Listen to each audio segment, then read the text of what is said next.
Hello everyone, today we'll talk about how to fix or how to solve the problem of CiCi app weekly on settings. In this page we go to apps, default apps, app settings. On above you will search about CiCi app and you will click here. Then in this page of app info you will click on first stop and you will click OK. Then you will enter to the window of storage.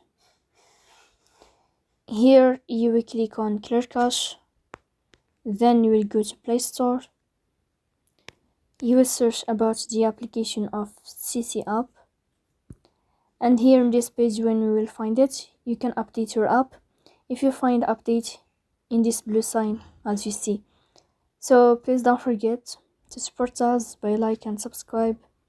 See you next time and thank you for your watching.